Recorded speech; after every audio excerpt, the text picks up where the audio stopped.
Rohit Malhotra had dreamed of love across continents, believing that a year of late-night messages and shared secrets could survive the distance. He left India with hope in his heart, imagining a warm smile waiting for him on the other side of the world.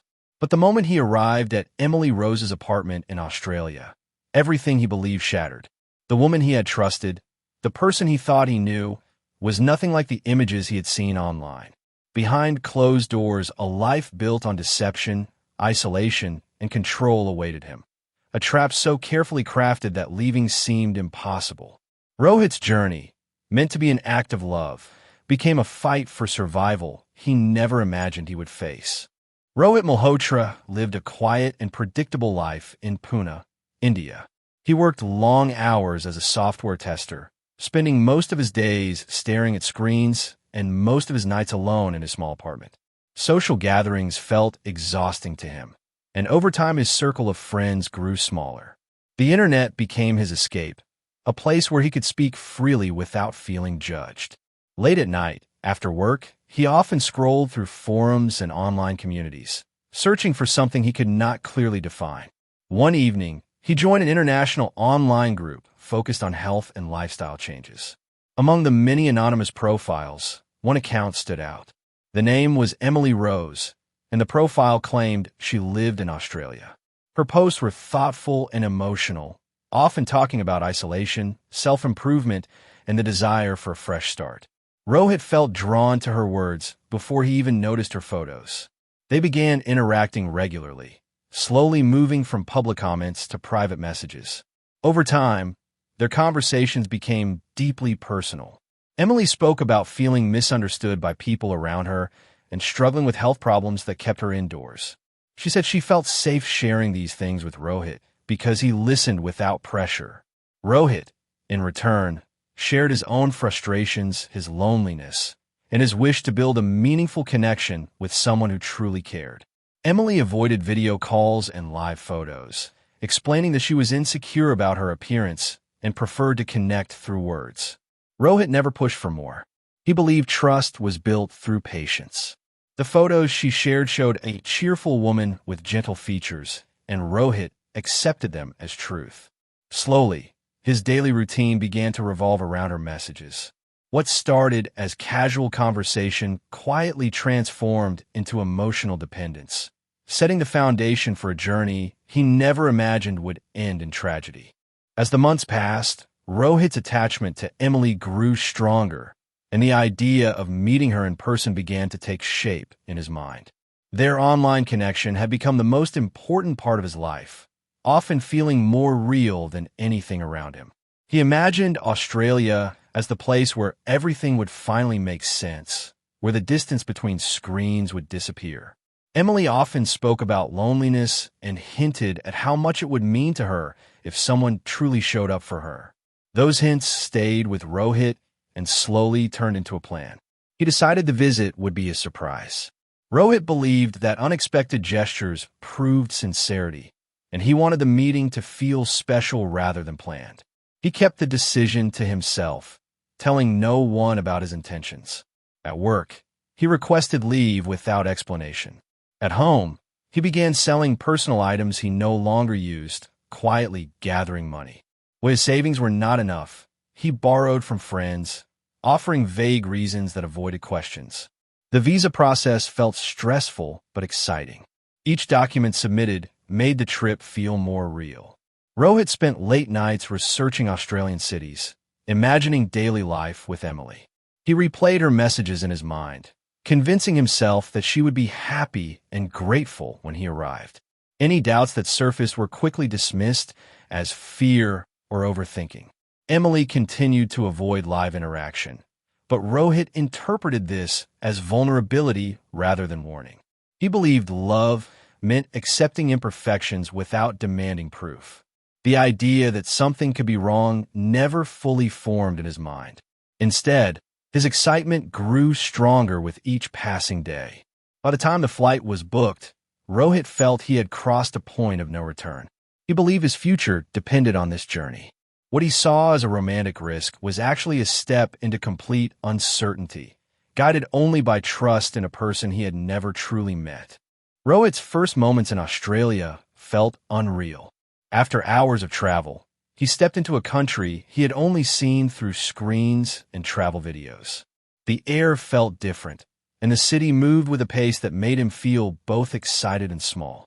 He checked into a modest hotel near the airport, barely sleeping that night as his mind raced with expectations. The next morning, he reviewed the address Emily had given him months earlier, carefully written in his notebook like something sacred. As he traveled toward the neighborhood, the surroundings slowly changed. The clean streets and busy cafes faded into quieter roads and older buildings. The apartment complex stood apart from the rest, worn down and poorly maintained. Paint peeled from the walls, and several windows were permanently covered. Rohit hesitated outside longer than he planned, sensing something off but unable to explain why. He sent a message to Emily, saying he was nearby, still keeping the visit a surprise. There was no immediate response. The silence made him anxious, but he reminded himself that surprises often cause shock. He walked around the building, noticing the absence of people despite it being daytime. The air felt heavy, carrying an unpleasant smell that seemed out of place. Eventually, he climbed the narrow stairs and stood in front of the apartment door. His heart raced as he imagined her reaction. He expected excitement, maybe tears, maybe laughter. Instead, what followed was confusion. The door did not open right away. Time stretched, and his excitement slowly turned into discomfort. When the door finally unlocked, Rohit felt an immediate sense of unease.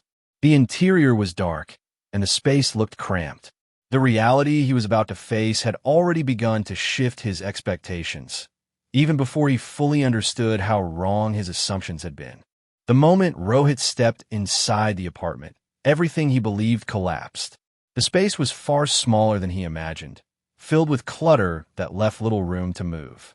The air was thick and stale, and the curtains were drawn tightly, blocking out most of the daylight. His eyes struggled to adjust as he took in the surroundings, noticing piles of unused items and food containers scattered across the floor. Then he saw her clearly. The woman in front of him barely resembled the person from the photos he had memorized. Her body filled most of the room, and it was clear she had not been able to move freely for a long time. Her weight was far beyond anything Rohit had ever seen in real life, later estimated to be around 380 kilograms. The cheerful images he had trusted were revealed to be from many years earlier, carefully reused and edited to hide the truth. Shock froze him in place. His mind struggled to connect the online personality he knew with the reality before him. He realized that her health condition was severe and the apartment had been arranged around her immobility. Everything she needed was kept within reach, suggesting she rarely, if ever, left that spot. Rohit began to understand that the secrecy around video calls and live photos had never been about shyness. It had been about control. He felt trapped between guilt and fear. Leaving immediately felt cruel, yet staying felt dangerous. The emotional bond he believed was mutual now felt one-sided and manipulated. As the initial shock faded, unease took its place. He noticed locked drawers, covered mirrors, and a strong sense of isolation. The apartment was not just a home. It felt like a barrier between the outside world and something hidden within. Rohit realized that his surprise visit had uncovered a reality that was never meant to be seen, and the consequences of that discovery were only beginning to unfold. The days that followed blurred together, losing any clear sense of time. Rohit intended to leave after the first night, but circumstances shifted quickly. The apartment functioned entirely around Emily's needs, and her dependence was absolute. Basic tasks, from moving objects to arranging food deliveries, required assistance.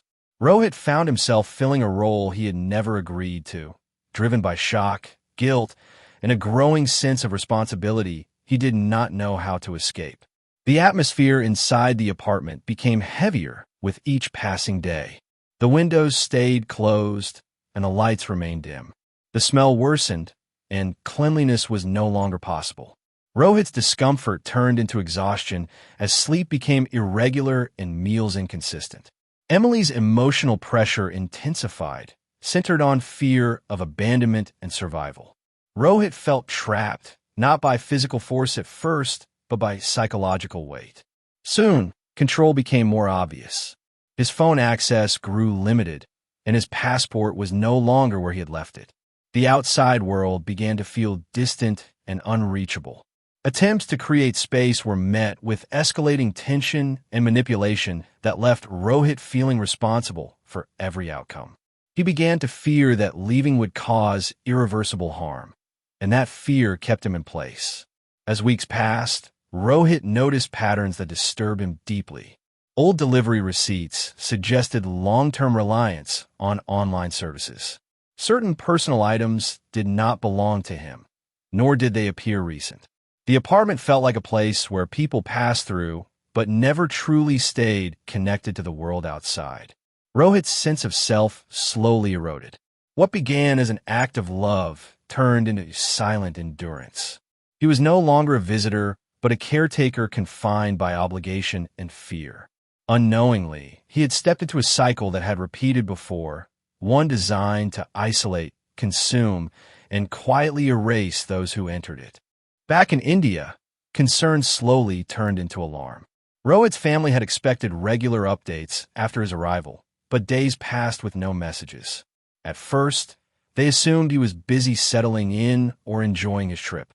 When weeks went by in complete silence, the unease became impossible to ignore. Calls went unanswered, and messages remained unread. His workplace also took notice when he failed to return after his approved leave ended without explanation. A missing person report was eventually filed. Indian authorities reviewed his travel records and confirmed that Rohit had entered Australia but had not exited the country. His phone last connected to a network near the area where Emily's apartment was located. That digital trail abruptly ended, as if he had vanished without moving further. Australian authorities were contacted, and the case was quietly handed to local investigators. At first, it appeared to be another case of a tourist overstaying or losing contact voluntarily. However, further checks raised concerns. There were no hotel extensions, no financial activity beyond basic food purchases, and no signs of independent travel. Rohit's presence in Australia seemed frozen in one place. Investigators began mapping nearby residences and apartment complexes within the signal range of his last known location.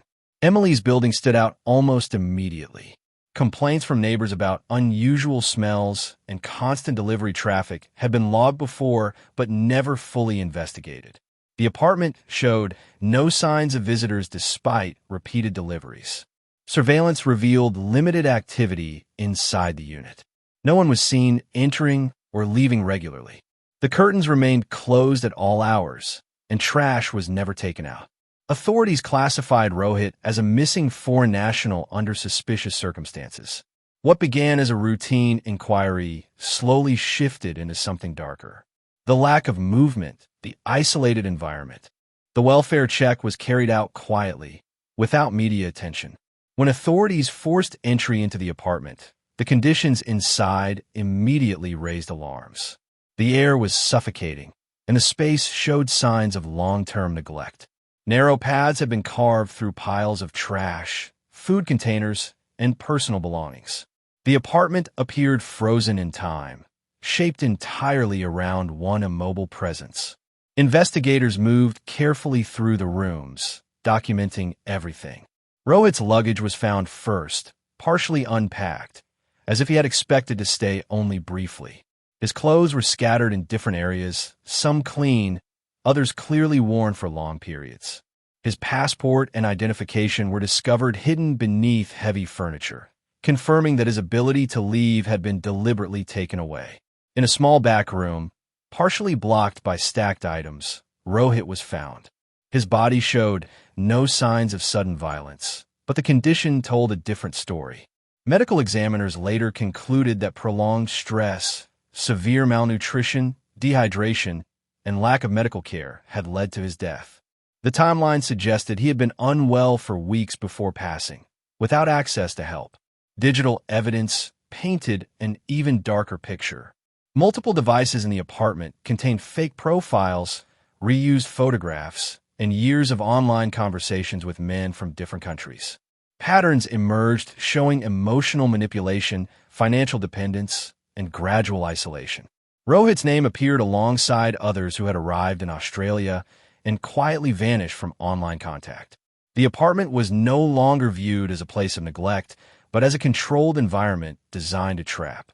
Investigators realized Rohit's death was not an isolated incident, but part of a repeating cycle. What seemed like loneliness and illness on the surface was supported by calculated deception underneath. The investigation that followed exposed a disturbing pattern that extended far beyond a single apartment. Authorities pieced together years of digital activity, showing how Emily had constructed multiple online identities across forums, dating platforms, and support groups. Each profile was carefully designed to attract emotionally vulnerable individuals from other countries. The distance made verification difficult, and sympathy became the primary tool of control. Emily was taken into custody after medical assistance was arranged. Due to her condition, the arrest required special handling, but the charges were severe. Investigators documented unlawful confinement, long-term fraud, identity manipulation, and criminal negligence resulting in death. Evidence showed that help had been deliberately delayed and outside contact had been actively prevented. The case quickly drew attention from both Australian and Indian authorities. Rohit's death triggered international cooperation. His family was finally given answers, though the truth offered little comfort. His journey, meant to be an act of love and courage, became a tragic example of how digital relationships can mask dangerous realities. The online world that promised connection had instead created isolation at a lethal level. As details became public, more victims were identified. Some had lost money, others time, and some disappeared entirely from digital spaces after contact ended. The apartment was sealed, and further forensic work continued long after the initial arrest. Investigators believed there could be more undiscovered cases linked to similar methods. The story ended not with justice alone, but with a warning. Trust built solely through screens can be shaped, edited, and weaponized. Behind carefully chosen words and filtered images can exist a reality far darker than imagination allows. Rohit's story remains a reminder that curiosity, caution, and verification are not signs of distrust.